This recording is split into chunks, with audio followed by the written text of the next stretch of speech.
ঈদ মোবারক, ঈদ মোবারক, ঈদ মোবারক। ঈদ তো খুশি, ঈদ আনন্দে।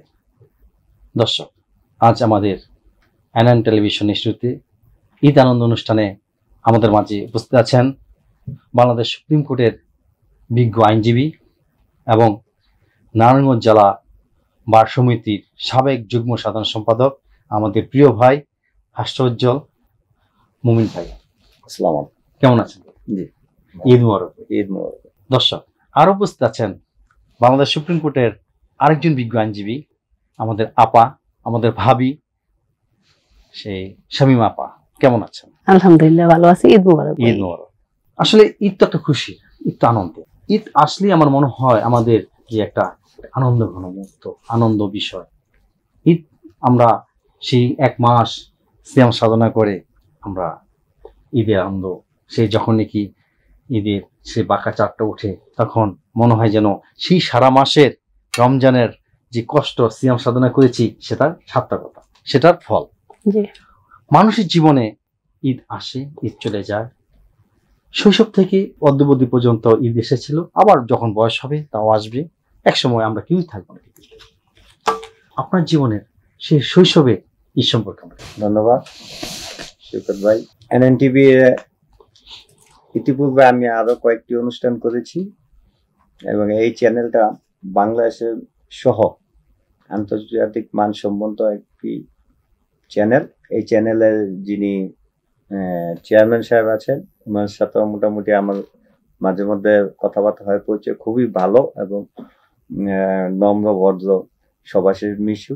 ওনার ওয়াইফ আছে যিনি ম্যানেজিং ডিরেক্টর, তিনিও খুব হাসি খুশির লোক। এবং এই চ্যানেলে যারা আছেন কলাকুশলী, বিভিন্ন কলাকুশলী আপনারা আছেন, যারা পর্দার ওপারে আছেন যারা, তারা সবাই আন্তরিক এবং তারা সব সময়, বিশেষ করে আমি দেখতে পাই যে আমাদের আইনজীবীদের তারা খুবই সম্মান দেয় এবং বিভিন্ন অনুষ্ঠান, যে কোনো ঈদ, পূজা পার্বণ, যে কোনো অনুষ্ঠানে মধ্যে আমাদের আইনজীবীদের তারা একটা আমন্ত্রণ করে। এই জন্য আপনাদের সবাইকে আমার পরিবার পক্ষ থেকে ঈদের শুভেচ্ছা। ধন্যবাদ আপনাকে। আমি জানতে চাচ্ছি যে আপনার শৈশব জীবনে ঈদ সম্পর্কে। সকলের জীবনে কিন্তু ঈদ থাকে, মানুষের জীবনে স্মৃতি থাকে, ঈদ হয়। শৈশবের ঈদ হচ্ছে মানুষের সবচেয়ে মজার, আনন্দ ঘন একটা উৎসব, একটা শৈশবে। সে আপনার জীবনে শৈশবে একটি ঈদ সম্পর্কে, একদম স্মৃতিময় একটা ঈদ সম্পর্কে জানতে চাচ্ছি। শৈশবের ঈদ তো আমার মনে আছে, আমরা 4 ভাই 2 বোন, 6 জনের মধ্যে বিশেষ করে আমরা 3 ভাই, পিঠাপিঠি 3 ভাই যারা ছিলাম, আমাদের ওই আব্বা আম্মা আমাদের একই ধরনের শার্ট, একই ধরনের প্যান্ট। আমরা বলতাম যে আমাদের তখন মাত্র জিন্সের হাফ প্যান্ট, এটা ইংলিশ প্যান্ট বলে, যে ইংলিশ প্যান্ট আমাদের কিনে দিতে হবে, অন্য প্যান্ট কিনবো না। তখন জিন্সের ইংলিশ প্যান্ট, তারপর শার্ট, একই কালারের প্যান্ট, একই কালারের শার্ট আমাদের 3 ভাইদের কিনে দিত। পাশাপাশি আমাদের বোন, 2 বোনেদের একই কালারের ড্রেস, মানে যাই দিত আমরা এগুলি এমন ভাবে, মানে রেডিমেড আনলে বা বানালে এমন ভাবে রাখতাম এটা কাউকে দেখানো যাবে না। এটাই আমাদের প্রথম আনন্দ ছিল, যে এটা কাউকে দেখানো না, যদি কেউ দেখে ফেলে, বাইরের মানুষ কেউ দেখে ফেলে, তাহলে আমার ঈদ শেষ, নষ্ট হয়ে যাবে। তো এটা করতাম। নানুর বাড়ির আমার 7 খালা এবং 3 মামা, আব্বা আমার আম্মাকে নিয়ে 7 জন, আর 3 মামা, ওনাদের বাড়িতে যেতাম। এক ঈদ আমরা নানুর বাড়িতে করতাম, এক ঈদ আমরা দাদু বাড়িতে করতাম, মিলেমিশে। নানুর বাড়িতে ঈদ হলে নানুর বাড়িতে আমরা সকালে চলে যেতাম, গিয়ে আমাদের খালা ডালা আছে, খালারা বলতো যে সবার থেকে সালামে নিতে হবে। আমার ছোট খালা 2 জন ছিল, ওই 2 জন বলতো যে সবার থেকে টাকা নিবা, সালামে নিয়ে আসবা, আমরা ঘুরতে যাব, চাইনিজ খাবো। তখন চাইনিজ এই 2-1টা নতুন চাইনিজ হয়েছিল। আর স্টুডিও সলিড গোল্ড নারায়ণগঞ্জে আর একটা পুরুবিনা, এই 2টা ছিল। তো বলতে আমরা ছবি তুলবো, আমরা দেখবো, তোমরা সব এগুলি কালেক্ট করো। আমরা কালেক্ট করতাম, সবার থেকে সালাম করতাম, গিয়া টাকা পয়সা কালেক্ট করতাম, যার কালেক্ট করে নিয়ে আবার ওই খালাদের সাথে বসতাম। খালা, ওই 2 খালা বলতো যে কে কি পেয়েছে চলো। তো এইটা অন্যরকম মজা। এবার তারপর ঘুরতে যেতাম, ঘুরে আমরা এটা আনন্দটা। ধন্যবাদ আপনাকে। আপা, ধন্যবাদ। মানুষের জীবনে আসলে ঈদটা, শৈশবটা কিন্তু মানুষের একটা মধুর, স্মৃতিময় এবং খুব আনন্দময়। জি। আপনার জীবনে শৈশবের ঈদ সম্পর্কে আমরা কিছু জানতে চাই। শৈশবের ঈদ বলতে আমরা 2 ভাই 1 বোন। আমি হচ্ছে মেজো, কিন্তু কেনাকাটার বেলায় দেখা গেছে ছেলেদের থেকে মেয়েদের জিনিসগুলি একটু দাম বেশি থাকে ড্রেসের বেলায়। তো দেখা গেছে আমার ভাইরা বলতো যে তোমার জিনিস এত দাম আর আমাদের জিনিস এত কম দাম, আমাদের দুইজনে যা কিনতাম তোমারটা একাই এর চেয়ে বেশি টাকা দাম। তো যাই হোক, ড্রেস কিনা হইলে এটা দেখাইতে চাইতাম না কাউকে, কারণ ঈদ নষ্ট হয়ে যাব, ঈদ আর থাকবো না ড্রেস দেখাইলে। ঈদের দিন পড়তাম, আর ঈদের দিন আরো সবচেয়ে বেশি ছিল সালামি নেওয়াটা।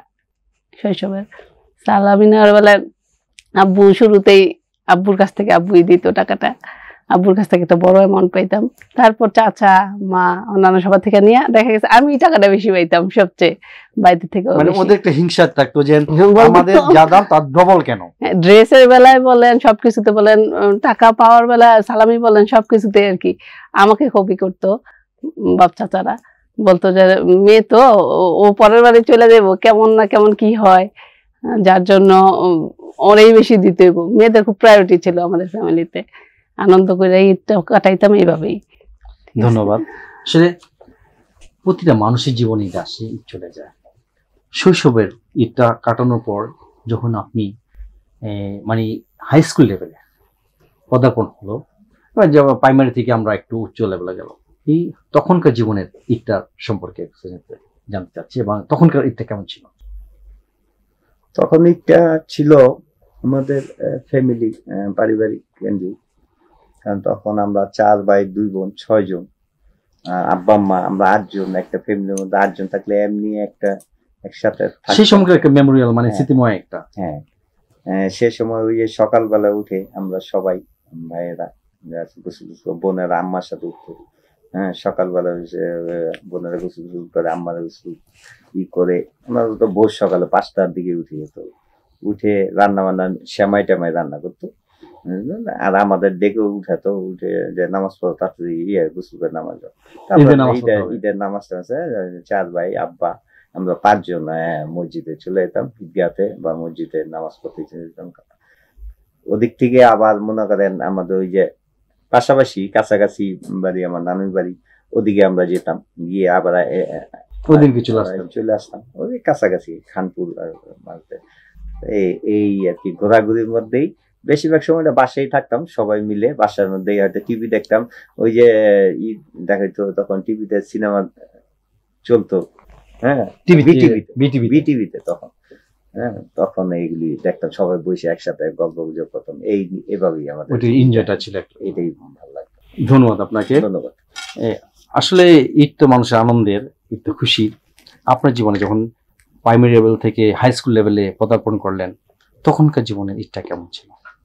তখনকার ঈদটাই তো আনন্দের, বুঝতে পারতাম, বোঝার একটা সেই বয়স সময়কার ছিল। একটু মানে আপনার স্মৃতিময় একটা ঈদের সম্পর্কে আমি জানতে চাই এবং দর্শক জানতে চাই। আচ্ছা বলি, তখন মানে ঈদের আগেই তো কেনাকাটা হয়। আমি আমার আব্বুরে বলছিলাম আমার জন্য একটা সেন্ট নিয়ে আসতে, তা আব্বু হয়তো খেয়াল করে নাই বিষয়টা। তো ঈদের দিন পরে দেখি যে আমার ওই জিনিসটা নাই, আর তখনই আমার মন খারাপ হয়েছে, আমি ঈদ করবো না। তো বৈশা রয়েছি, ড্রেস পরি না। আব্বু জানতে পেরে ওই দিনেই, এই ঈদের দিনই মার্কেটে গিয়ে কই থেকে খুঁজে নিয়ে আসছে জানি না, হয়তো খোলাই থাকে। ঈদের দিনও ওইখান থেকে সেন্ট নিয়ে আসছে, আমাকে দিছে, তারপর আমি ঈদ করছি। মানে সেন্ট ব্যবহার করব, তারপর ঈদের ড্রেস পরবো, দেখবো ঈদের ড্রেস পরবো, তারপর সেন্ট দিয়ে তারপর বেরোবো। এর জন্য আয়না দেয় নাই কেন, এর জন্য আমি ঈদ করবো না, সাথে সাথে গিয়ে ওইটা নিয়ে আসছে। আসলে বাবা মা সন্তানের জন্য খুব থাকে, একটা আন্তরিক থাকে, বিশেষ করে মেয়ে সন্তানের জন্য একটু বেশি অতিরিক্ত থাকে, ভালোবাসাটা প্রকাশ। এইটা একটা বাবার মার ভালোবাসা বই প্রকাশ। যাই হোক, আমাদের শৈশবে দেখা যায় আমরা আজকে আপনি বাংলাদেশ সুপ্রিম কোর্টের মতন একটা বড় জায়গার বিজ্ঞ আইনজীবী, আমাদের আপা ভাবি দুজনই কিন্তু সুপ্রিম কোর্টের বিজ্ঞ আইনজীবী। দেখা যায় আপনারা কত মোটা মোটা বই পড়েন, কত বড় বড় বই পড়েন, অনেক আইন কানুন দেখলেই বোঝা যায় হ্যাঁ এই আইন, এটা মামলা ধারা কমপ্লিট। কিন্তু দেখা যাচ্ছে আমরা শৈশবে আমরা কিন্তু সেই ছোটবেলা আদর্শ লিপি পড়েছিলাম, সরসরে ক খ এবিসি। আজকে আমরা একটু দেখবো যে আমাদের বিজ্ঞ আইনজীবী সেই শৈশবে সেই সরসরা কক্ষটা মানে কতটুকু মনে রয়েছে। অনেক সময় আমাদের স্মৃতি অনেক সময় অমিট হয়ে যায়, আমরা একটু জানতে চাই সরসরা কক্ষটা আমরা একটু একটানা মানে 100% তো আপনি অনেক বিজ্ঞ, একটানা সরসরা থেকে কক্ষ পর্যন্ত কতটুকু একটানা বলতে পারেন? বলবো। হ্যাঁ। সরয় সরেয়া রস্যি দীর্ঘই রস্যু দীর্ঘ রস্যি রি এ ওই উ ও ক খ গ ঘ ঙ চ ছ বরিকার্য জহ নিয় ট ঠ ড ঢ নিয় ত থ দ দ আসলে আসলে না শুনেন, আসলে দর্শক এটার উদ্দেশ্য হচ্ছে এটা কি, আমরা ফাউন্ডেশনটাকে আমরা যাচ্ছি, যেমন আমি, আমার বাবা, আমার দাদা, আমার সেই তার বাবা, আমরা কিন্তু আসলে অনেক সময় দেখা যায় স্মৃতির আড়ালে আমাদের অনেক স্মৃতি আমরা ভুলে যাই। আসলে বাংলাদেশের বড় একজন বিজ্ঞ আইনজীবী, সে কিন্তু অনেক মোটা মোটা বই, অনেক জ্ঞানী, অনেক লার্নেড ব্যক্তি, বাংলাদেশে একমাত্র আইনজীবীদের এই বিজ্ঞ বলা হয়।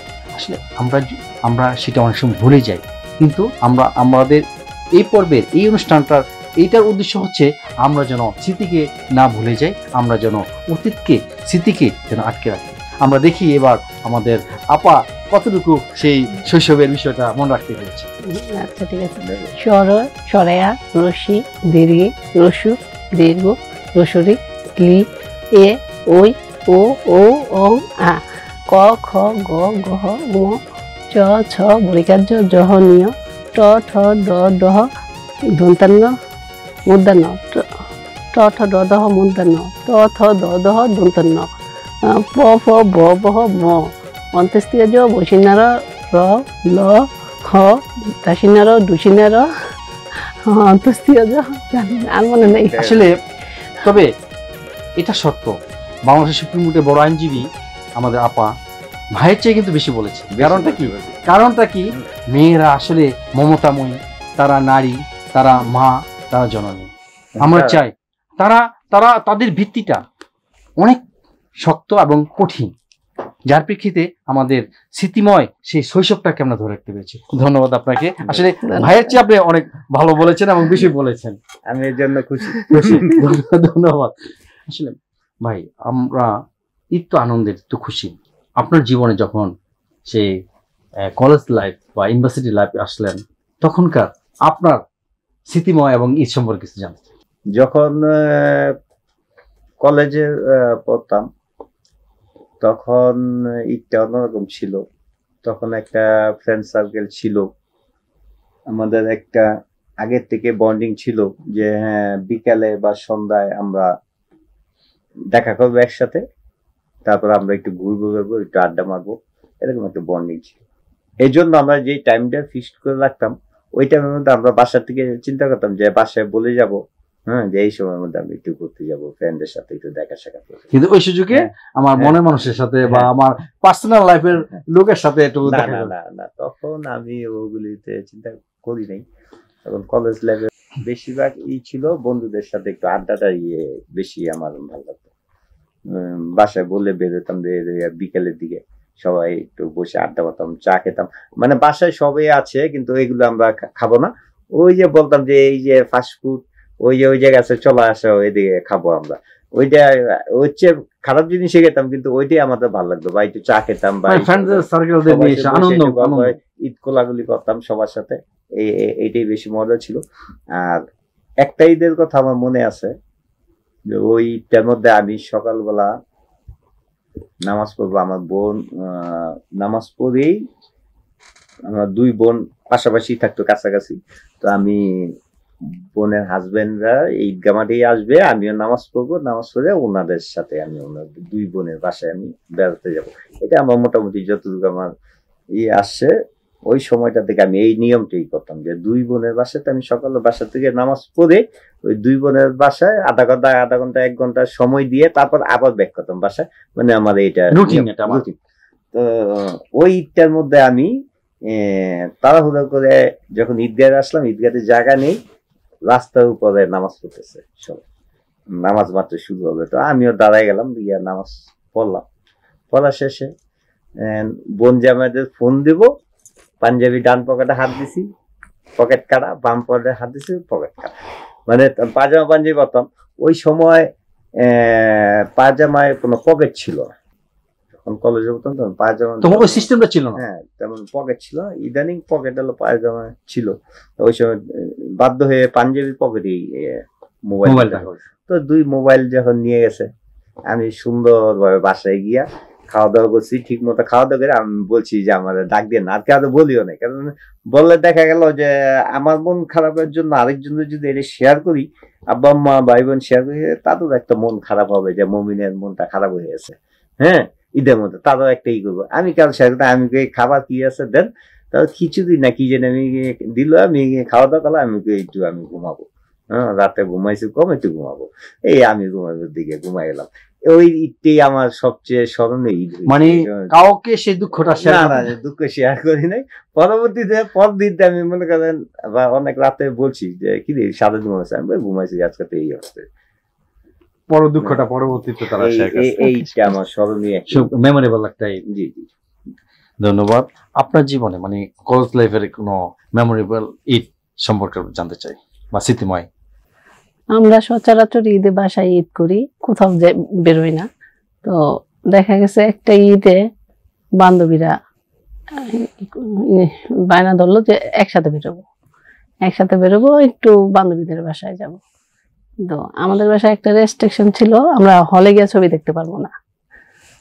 মানে যখনই ছবি টবি দেখার ছিল, একটা সময় আরো আগের কথা বলি, তখন বাসার মধ্যে ভাড়া করে নিয়ে আসতো ভিডিও ভিসিডি, আইনা বাসায় দেখাইতো, কিন্তু হলে যাওয়ার কোনো অনুমতি ছিল না। তো আমরা বান্ধবীরা সবাই মিলে হলেই গেলাম ছবিটা দেখতে। তো ওইখানে আবার পরিচিত লোক এসে পড়ছে, দেখা হয়ে গেছে, পরিচিত লোকের সাথে এরাও গেছে, যেখানে বাঘের বয়স সেখানে রাত হয়। হ্যাঁ, ওইটাই।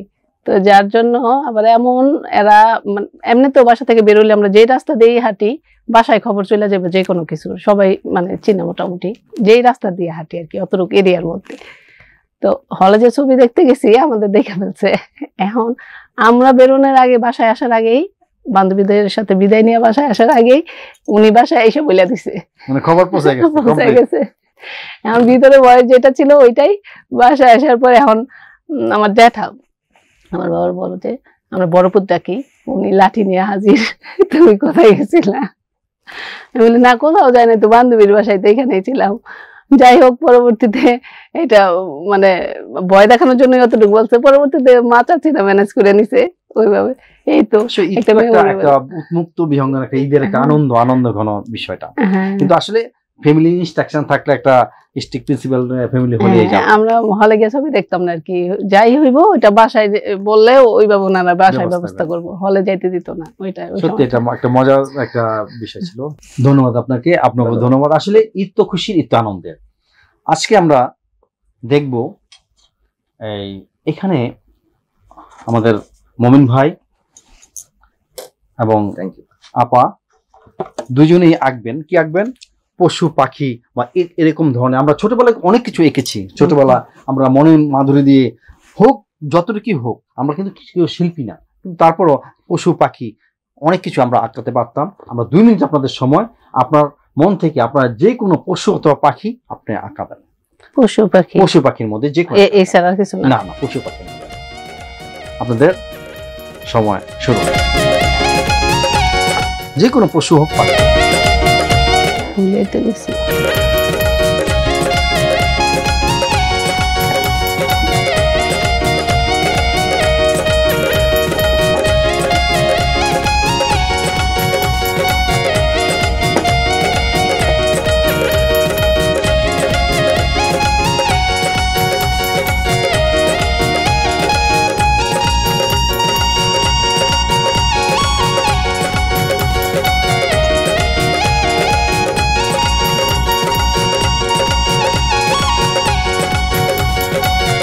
অনেক সুন্দর সুন্দর, আসলে অনেক দুজনে খুব দক্ষতার সহিত মানে অনেক সুন্দর করে আঁকাচ্ছেন, এবং এত সুন্দর আঁকাচ্ছেন। মাত্র সময় 1 মিনিট, আর আপনাদের হাতে আরো 1 মিনিট রয়েছে। আপনার এই যে মনের মাধুরী দিয়ে আঁকাতে পারেন। জীবনে অনেক বড় বড় মামলায় আপনারা হ্যান্ডেলিং করেছেন, বড় বড় জামিন এনেছেন, এবং কেস করেছেন, কিন্তু এরকম সুন্দর আর্ট আমার মনে হয় আপনারা জীবনে কখনো করেননি, যা আমরা এখন দেখব এবং দেখছি, দর্শক দেখবে।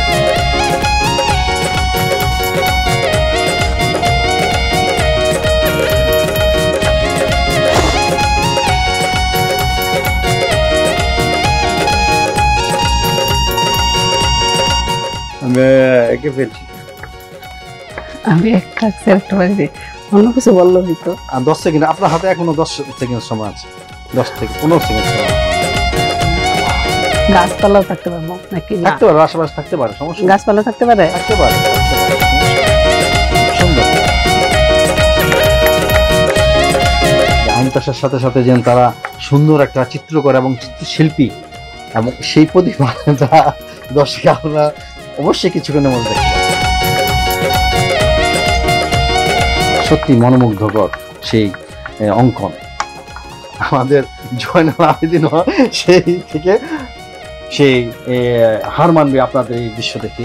দর্শক, আপনাদের সময় শেষ, এখন আমরা দেখবো আসলে কি আঁকানো হচ্ছে। ভাই আপনি কি এঁকেছেন? আমি আঁকছি একটা গরু ঘাস খাচ্ছে, এদিকে গাছ, উপরে আকাশ, এদিকে পানি। দর্শক, এখানে সুন্দর একটা গরু এঁকেছেন এবং এখানে আকাশ এবং ঘাস, এবং উনি কি ঘাস খাচ্ছেন? ঘাস খাচ্ছেন, এই লোক ঘাস, ঘাস, আকাশ, গরু। এখন কিন্তু সেটাকে ও কিভাবে ডাকে এটা আমাকে বলতে হবে। আম্বা, দর্শক আম্বা। সত্যি চমৎকার চমৎকার। এবার দেখবো আমার আমার আপা, আমার ভাবি, এই দর্শক খুব সুন্দর এঁকেছেন। আপনি কি এঁকেছেন বলেন, বলেন দেখি। আমি একটা পাখি আঁকছি, আর গরু আঁকার চেষ্টা করছিলাম, আর গাছ, গাছ, বাড়ি, বাড়ি, আকাশ, আকাশ। তাহলে আপনি এই পাখির ডাকে একটা ডাক দিতে হবে। পাখির ডাক ক্যাক ক্যাক ক্যাক। সত্যি আসলে যে অভিজ্ঞতা মানুষকে অনেক দূর নিয়ে যায়। ওনারা প্রফেশনাল। আমি একটু যদি শেয়ার করি জি আপনার সাথে। জি আজকে হাজবেন্ডের বার্ষিক জি এই অনুষ্ঠানে জি আপনি দেখেন, ওনারটা উনি আসছে, আমারটা আমি আসছি, কিন্তু দুজনের জিনিসটা কিন্তু সেম সেম হয়েছে। আসলে আমিও গরু আঁকছি, উনি একটা পাখি বেশি আছে। আসলে সত্যি খুব আনন্দ ঘন মুহূর্ত, এবং দুজনের যে মনের যে একটা মিল, সেটা আমরা প্রতিফলন পেয়েছি। কেননা যে আমার মমিন ভাই, উনিও একটা গরু এঁকেছেন, ঘাস এঁকেছেন, আকাশ এঁকেছেন, এবং ভাবিও কিন্তু সেম ভাবি। দর্শক, মমিন ভাই এবং আমাদের শামীমা আপা, ওনার হাজবেন্ড ওয়াইফ। আমরা ভাবি কেন বলছি, দর্শক আপনারা অবশ্যই বুঝতে পেরেছেন। ঈদ তো খুশি, ঈদ তো আনন্দের। প্রতিটা মানুষের জীবনে খুশি আছে, আনন্দ আছে, তদ্রূপ আলোর পিছনে কিন্তু অন্ধকার থাকে। কখনো কখনো মানুষের জীবনে দুঃখ, বেদনা এবং বিয়োগ, মানে বিষয় যেটা মানুষের জীবনে কাঁদায়, সেটা কিন্তু সকলেই জীবনে কম বেশি এসে থাকে। আপনার জীবনের এমন কোনো ঈদ এসেছিল যে যা আপনার জীবনে সবচেয়ে দুঃখময় কোনো ঈদ, সে সম্পর্কে জানতে চাই। ঈদ দুঃখময় না, ঈদ খুব একটা মনে হয় না দুঃখময় আসছে। ছোট থেকে বড় হয়েছি, সবই চাওয়ার আগে পাইছি, পাওয়াই। কিন্তু দুঃখময় হয়েছে আমার বাবা মারা গেছে যখন। ঈদ না, ঈদের সময় না, ওই সময়টা আমার খুব মানে দুঃখ দেয়। 2020 সাল যখন বাবা মারা গেল, ঘুমের মধ্যে মারা গেছে। পর্যন্ত ভালো ছিল, আমার সাথে কথা হয়েছে, ফজরের সময় কথা হইলো। ভোরবেলা যখন উঠলো, আমি উঠলাম আর ডাকলাম না। রাত্রে ঘুমের ওষুধ খেয়ে ঘুমাইছিল। একটু পরে যখন কোর্টে দেরিতেই বেরোইলাম ওই দিন 11টার দিকে, তখন যখন আব্বুরে ডাকতে গেলাম আর ঘুমের মধ্যেই মারা গেল, দেখলাম যে আর কোনো সারা শব্দ নেই। শেষ পর্যন্ত যা দেখলাম যে মারাই গেছে। ওইটা আমার জীবনের সবচেয়ে দুঃখময়। আসলে মানুষের জীবন ট্র্যাজেডি আসবেই, কারণ আনন্দ ঘন মুহূর্তে যেমন আধার না থাকলে কিন্তু আলো আসে না, আলো না থাকলে আধার আসবে না, দিনের পর রাত আসে। যাক, বলতে যাচ্ছি মানুষের জীবনের সবচেয়ে দুঃখময়। যাক, আল্লাহ আপনার বাবাকে ব্যস্ত নসিব করুক, যেন উনি জান্নাতবাসী হোক, এবং ওনার জন্য আমরা সকলে দোয়া করি। আপনার জীবনে এমন কোনো মুহূর্ত রয়েছে কি যে দুঃখময়? কোনো মানুষের জীবনে খুশি তো থাকবে, দুঃখময় ট্র্যাজেডি মূলক কোনো ঘটনা? এক সময় আমি ঈদে যখন কলেজে পড়ি, তখন ঈদের 2 দিন আগে আর কি ফ্রেন্ডদের সাথে গেছিলাম বরিশাল, ওদের বাড়িতে বেড়াতে গিয়েছিলাম। আসার সময় লঞ্চ পাই না, লঞ্চের টিকিট পাওয়া যায় না। তো ওরা বলতেছে যে থাক, ঈদের পর দিন লঞ্চ পাওয়া যাবো, ঈদের দিনে। আমার যে এত কষ্ট যে না ঈদ আমি এই জায়গায় করবো, হ্যাঁ, এটা তো আমি তো চিন্তা করি নাই। হ্যাঁ, অনেক ওইটাই আমার একটু খারাপ লাগছে। বাবা মাকে ছেড়ে ঈদ করা, বাসার সবাই ছেড়ে যে ওই জায়গায় মানে আটকে বলছে। তখন তো আর যোগাযোগের তেমন ছিল না, একমাত্র লঞ্চই ছিল বরিশাল। হ্যাঁ, তো সাথে ছিলাম ওই আদর আপ্যায়ন, ওই ফ্রেন্ডের বাবা মা আছে, ভাই বোন আছে, আরো 2-3 জন গিয়েছিলাম। সবাই আনন্দ করছে, কিন্তু এই যখন খাবার দিছে, খাবার মনে দিলে মনে হয় হ্যাঁ আম্মা এইটা দিত বা খাবার দিত, যে আমি এই জায়গায় করতেছি। হ্যাঁ, ওইটা আমার সবচেয়ে দুঃখ খারাপ। আসলে মায়ের হাতে ঈদের দিন সকালে মায়ের হাতে পায়ের সেমাইটা মজাইটাই অন্যরকম। ঈদ আনন্দের, ঈদ উৎসবের, ঈদ খুশির। ঈদ সবসময় আমরা চাই সকলের জীবনে ঈদ যেন আসে আনন্দ ঘন। এবার একটু অন্য প্রসঙ্গে আমরা যাই। আপনাদের বিবাহ নিয়ে একটু কথা বলবো, যে আসলে আপনাদের বিয়েটা কি অ্যারেঞ্জ ম্যারেজ নাকি লাভ ম্যারেজ? কাকে প্রশ্ন করবেন? আপনাকে। আমি আমার জীবনে একটা ছিল যে না আমি আগে পড়াশোনায়, আমার প্রফেশনে আমি সাকসেস হব, তারপরে আমি বিয়ে চিন্তা করব। তো এগুলো করতে করতে নারায়ণগঞ্জ কোর্ট, হাইকোর্ট ডিভিশনে আমি মামলা মোকদ্দমা পরিচালনা করতে থাকি। সময় এভাবেই চলে যায়। তো বিয়ের চিন্তাটা মাথায় ছিল না, শুধু ওই কাজের মধ্যে প্রফেশনাল এটাই ছিল। তো বিয়ে করার প্রায় 4-5 মাস আগে থেকে যেদিকে যাই সে সব জায়গায় বলে এই তুমি বিয়ে করো না কেন? সব জায়গায়, যেখানে বাড়িতে, বাইরে, কোর্টে, সব জায়গার মধ্যে। তা আমার একটা মনে করে বিরক্তকর হয়েছে যে বিয়ে করি না কেন? কয় না এটা ঠিক হবে না, তুমি বিয়ে করো না কেন? হ্যাঁ, তা অনেকেই বলছে। চিন্তা করলাম যে না, অন্তত বিয়েটা করে ফেলি, কি করবো আর বিয়েতে আর কত। হ্যাঁ, তো এই 6 মাসের মধ্যে চিন্তা করলাম যে হ্যাঁ মেয়ে দেখি। তো মেয়ে দেখি, বাড়ি থেকে দেখে, বিভিন্ন জায়গা থেকে দেখে। আমি যাই এক জায়গায় মেয়ে দেখতে গেলে, মনে করেন গিফট টিফট নিয়ে দিয়ে আসি, দিয়েছে আমার পছন্দ না, আইসা করি। পরে লাস্টে সর্বশেষ আমি এই বুইগড়ের দিকে আমাদের লয়ার আছে, আমার কলিগ মাহবুব ভাই, উনি নিয়ে গেল যে এদিকে একটা মেয়ে আছে, চলেন দেখেছি। তো ওই জায়গায় গিয়ে সবাই রাজি, সবাই বলতেছে হ্যাঁ এটা ভালো, বিয়ে কর। এখানে কথা ফাইনাল করছে, আমি ওই যে পরে বলবো এসেছি। পরে একটু আল্লাহর উপর একটু রাগ হলো, একটু মানে অভিমান হয়ে বললাম যে আল্লাহ, আমার শুধু এই টাকা পয়সা খরচ করেন না, আর শুধু এই বিভিন্ন জায়গায় আমার দেখেন না, আমার যে যার জন্য বিয়ে হবো একমাত্র তাদের সাথে আমার দেখা করাই দিন। এই জন্য আমার টাকা দিয়ে না, ইনকাম করাই না, আবার আরেকজনে দিয়েন না, সময় নষ্ট করেন না। তখন এটা বললে আমি মনে করেন আল্লাহ কাছে বললাম রাতের বেলা ওদিকটা আসা। তারপর হঠাৎ করে আমার এক ফ্রেন্ড আছে, ওরাও বলছে ওর ব্যাপারে যে শামিয়ার তুই দেখতে পাচ্ছ, বলছে যখন, তখন আমি আমার বোন আছে, বড় বোন, 2 বোন বললাম যে মেয়েটা আছে,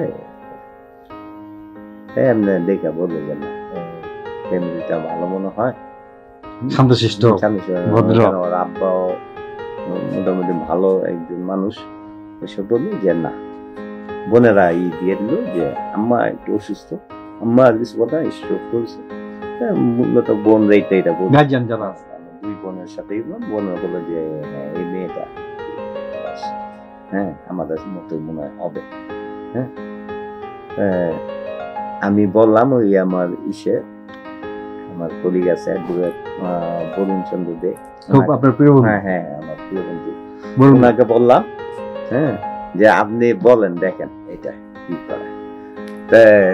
উনি বললো যে আমি আবার এমনি সবার সাথে মিশুক, একটু ফ্রি মাইন্ডে চলি, সবার সাথে একাধিকবার আপনি ভাড়া নির্বাচন করেছেন এবং একাধিক পদে নির্বাচন ছেলে করেছেন। মেয়ে সবার সাথে আমার ভালো যোগাযোগ আছে।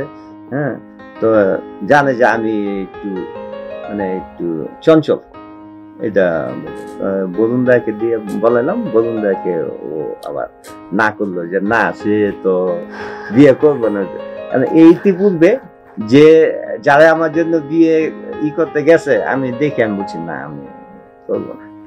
সবাই জানে যে না এর জন্য বিয়ে মেয়ে দেখলে মানে ইতিপূর্বে অনেক আমাদের নারায়ণগঞ্জ ভাড়ার অনেক মেয়েকেও প্রস্তাবনা এসেছে। আমাদের সভাপতি বর্তমান যে সভাপতি মহসিন সাহেব উনিও গিয়েছিল এক জায়গার মধ্যে, তো ওই জায়গার মধ্যে দেখে না করে দিয়েছি, তখন বলছি যে না হ্যাঁ ওনার যাবো না, উনি পছন্দ হয় ওনার যাবো না। তো যখন এটা বলছে তো ওই বরুণ দা বলছে না করে দিয়েছি। না করার দেওয়ার পরে আমার রাগ যে এতদিন বিয়ে করলাম না। এটা কিন্তু একটা প্লাস, এটা একটা পয়েন্ট, এটা আইনজীবীর পয়েন্ট খাটাইছে যে সবাইকে তুমি রিভিউজ করো, আমি তোমাকে রিভিউজ করব। আমি বললাম এতদিন আমি কত মেয়ে বললো বিয়ে করার জন্য, কত হাইকোর্টে বিভিন্ন ঢাকা বিভিন্ন বললো, আমি বিয়ে করলাম না। এখন আমি বিয়ে করতে চাইলাম, এখন বললো যে না করবো না।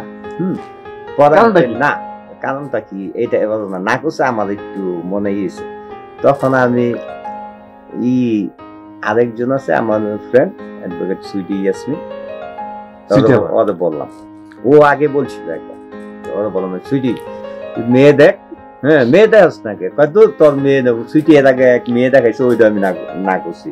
এই মুন্সিগঞ্জে একটা মেয়ে নানগঞ্জ যাই না দেখাইছে, ওইটা আমি না করে দিয়েছি যে না পছন্দ হয়। তাই বললো যে তুই মেয়ে দেখ। আনুমানিক কটা দেখেছেন এই পর্যন্ত?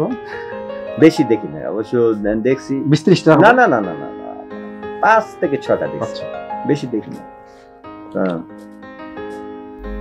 বললাম যে তুই মেয়ে দেখছ নাকি, তুই তো পছন্দ না। আমি বলি তুই স্বামীবাদী দেখ, মানে আমি বলি না যে বরুণ দাদা রিজেক্ট করেছে, এটা আমি বলি না। আমি বলি তুই স্বামীবাদী দেখ, কি করছ তুই? আমি বললাম তুই না করলি, আমি কই যা দেখ বিয়ে করার লাগবে একটু করে লাগ সবাই। পরে স্বামীবাদী আমি যখন এটা খুবই মানে কাকতালি নাকি আমি অতি আবেগ আমার কাজ করে এটা আমি জানি না। আমাকে ফোন দিল, আমি আর একবার বরুণ দা আমরা নারায়ণগঞ্জে টপ 10 মার্কেটে ওদিকেই আমরা হাঁটতেছি। সুইটি আমাকে ফোন দিল, সুইটি আসমিন, ও বললো তুই কই? হ্যাঁ খবর আছে, তুই তাড়াতাড়ি বাসায় আস। আমি কি ব্যাপারে? স্বামীর ব্যাপারে মনে হয় ওকে বলছে মতো। আমি বরুণ দাকে নিয়ে টপ 10 এর ভিতরে ঢুকে গেলাম। ঢুকে আমি এই শাড়ি সবচেয়ে ভালো শাড়ি কোনটা আছে টপ 10 এ?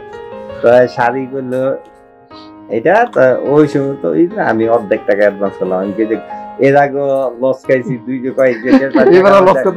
এবার শাড়ির মধ্যে গেলাম, দেখছে যে না শাড়ি কিনলাম আজকে, শাড়ি অর্ধেক পেমেন্ট। আমি যদি এই শাড়ি না নেই তাহলে আমি আবার এসে অন্য ড্রেস নিব। আমরা যাইতেছি, দেখবেন দোয়া করেন আপনার এই টপ 10 এর মধ্যে। কয় যান ইনশাল্লাহ আপনার, ওনারা করলো যে আমরা দোয়া করি আপনার যে উদ্দেশ্যে ওই বিষয়ে সফল হোক। পরে অ্যাডভান্স দিয়ে একটা টোকেন নিয়ে আমি বরুণ দা গেলাম, সুইটি বাড়িতে গেলাম। সুইটি তখন ফোনে কথা বলতেছে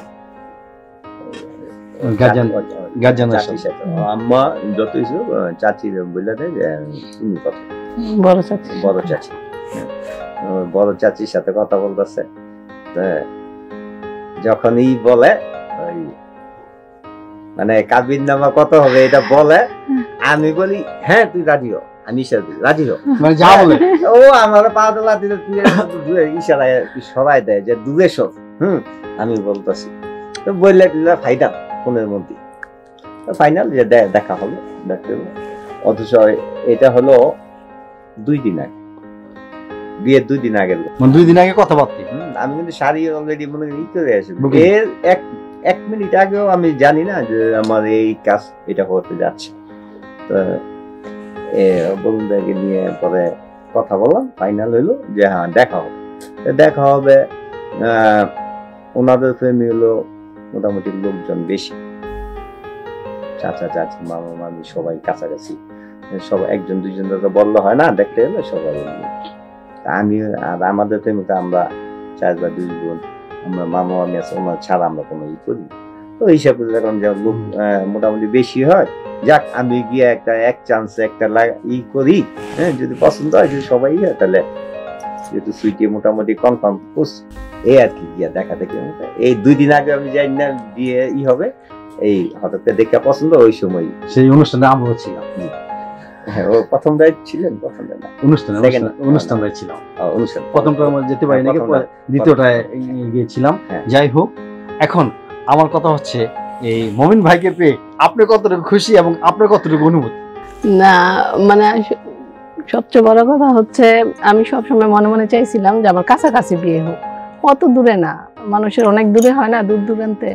আমি ঢাকাও চাইতাম না কখনো, আমি বলতাম যে আমার বিয়েটা জামতলা, চাষারা, মাঝদারিদের মানে এই এরিয়াটার মধ্যেই হোক। তো যাই হোক, আল্লাহ কথাটা শুনছে, বলাইছে, কবুল করছে, কাছাকাছি হয়েছে। ওনাকে পেয়ে আপনি কতটুকু খুশি মানে আনন্দিত?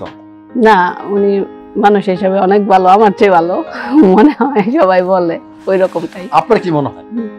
না আসলেই ভালো, মানে ব্যক্তি স্বাধীনতার ক্ষেত্রে মানে বিন্দু পরিমাণ কোনো নাই, মানে আসেন আমি এইখানে যাবো এটা করবো, আমি বলার আগে বলে তুমি সবটাই করতে পারো, ঠিক আছে, বলতেও হয় না, বলার অনুমতির প্রয়োজন পড়ে না, এরকমই মানে কথাবার্তায় বা আচার আচরণে বোঝায়, যার জন্য মানে স্বাধীনতা পুরোটাই আছে, আর ভালো, খুবই ভালো, আমার চেয়ে ভালো বলতো। তবে দর্শক এর মাঝে বলি, আসলে মমিন ভাই আমাদের 93 বেস, তাই না? এবং আমিও 93 বেস, আমরা যেহেতু বেসমেন্ট একই সাথে আমরা এবং মমিন ভাই সম্পর্কে আমি আপনাকে একদম সিউরিটি এবং গ্যারান্টি দিতে পারি যে আসলে সত্যি মমিন ভাই একজন ভালো মনের মানুষ, সত্যি বড় মনের এবং ভালো মনের মানুষ। আপনার বিয়ে মোটামুটি কত বছর হয়েছে? বিয়ে তো হলো 2 বছর প্লাস। 2 বছর। আপনাদের কোলজোড়ে একটি সন্তান এসেছে, মিরাজ। ও আসার পর এই বছর হচ্ছে আপনাদের প্রথম ঈদ। এই বছর ওকে পাওয়ার পর আপনার অনুভূতিটা কতটুকু বা কি ধরনের আনন্দ? আসলে আগে মনে হইতো যে মানে অন্যান্য ঈদগুলি অনেক আনন্দের, যা জীবনে করে আসছি, তো এইবার যখন বাচ্চাটা পাইলাম, তারপর প্রথম ঈদ, তখন এইটার অনুভূতি আসলে অন্যান্য সবকিছু উড়ে ছাপায় চলে গেছে অনেক উপরে।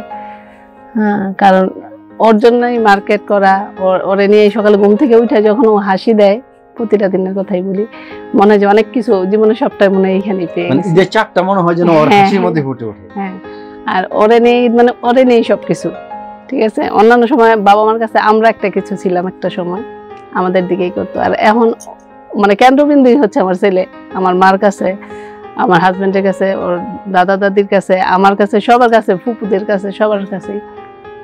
আর এমন একটা আরেকটা জিনিস বলি এইখানে, যে আমাদের বাসা এত কাছাকাছি যে আমরা ঈদ করতে পারি 2 বাসায়।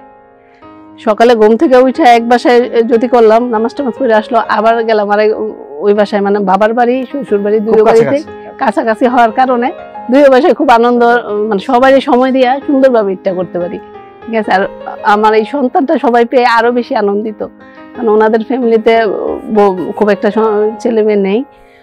দাদা যিনি এখন কানাডা থাকে, মানে আমার একটাই বাচ্চা, ওনার মেয়ে যারা, ওনারা কানাডা চলে গেছে, তো যার জন্য বাসায় বাচ্চা বলতে আমার ছেলেটা,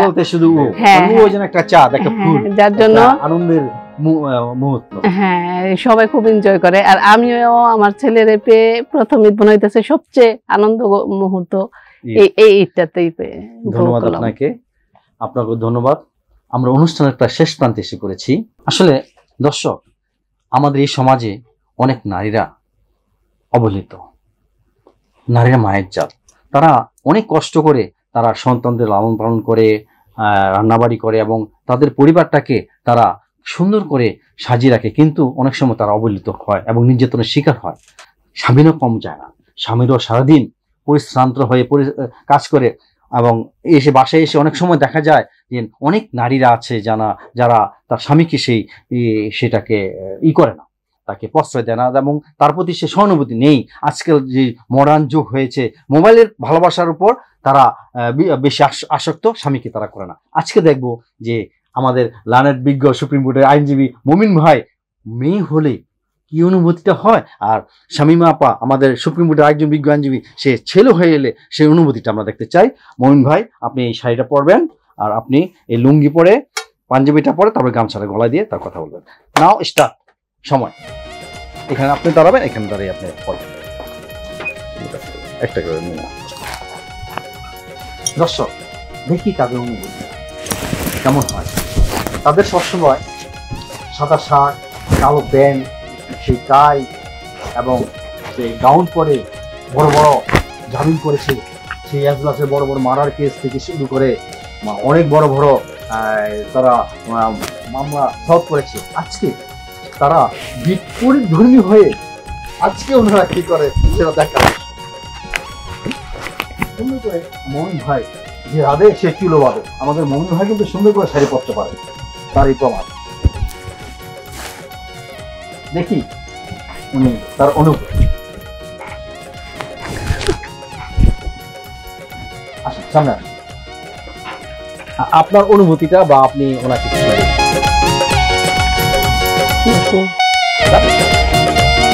এই বাসা থেকে আসলে তুমি করো, আগে বাথরুমে হাত মুখ ধো, তারপর অন্য কিছু ধরো। তুমি এগুলি জুতা নিয়ে বাসায় ঢুকছো, হ্যাঁ এখনই কি তুমি করবা?